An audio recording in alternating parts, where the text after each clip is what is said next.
till Saturday the 9th or 10th of April.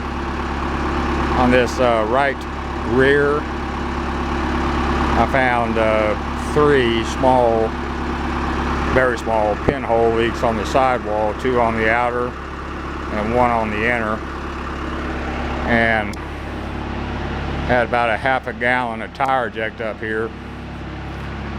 Problem is, they're on the sidewall. All else fails, I'm going to hate to do it. I can pull the tire and wheel, lay it flat on each sidewall, Tireject. I've had good and bad luck with that stuff. Sometimes it works, sometimes it don't.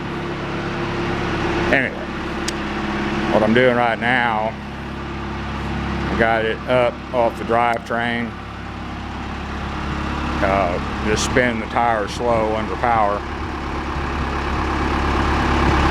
and try to get that Tireject to line up where the holes are. Sidewall leak, you got 2 options. You got very good luck with patches. Where the yellow marks are, that's where the pinholes are. And kind of hypnotizing. Anyway, you can put a tube in it. You can attempt a sidewall patch and vulcanize it in, or you can replace the tire. That's a $900 tire.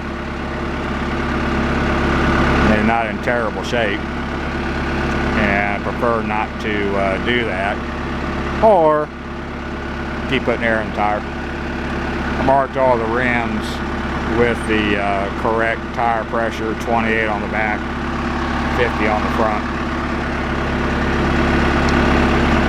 Well, I've had the backhoe under power. I had a concreted in signpost marking a right of way that got knocked over years ago, God only knows when.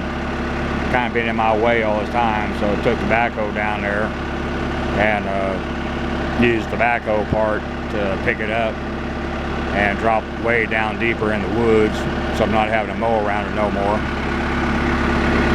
This is seriously kind of hypnotizing. So anyway, we'll try this and see if I do any good with the Tireject. Can't get it this way, I'll pull it off the backhoe, lay it flat, flop it around. I'll definitely get the Tireject on the sidewall and flop it over and do it again, but this damn thing weighs over 500 pounds. So, it is what it is. Now 3 leaks tells me the commercial tire service guy, he didn't look.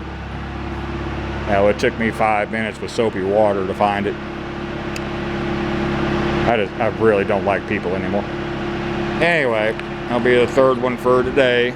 That's about all for this one. Thank you.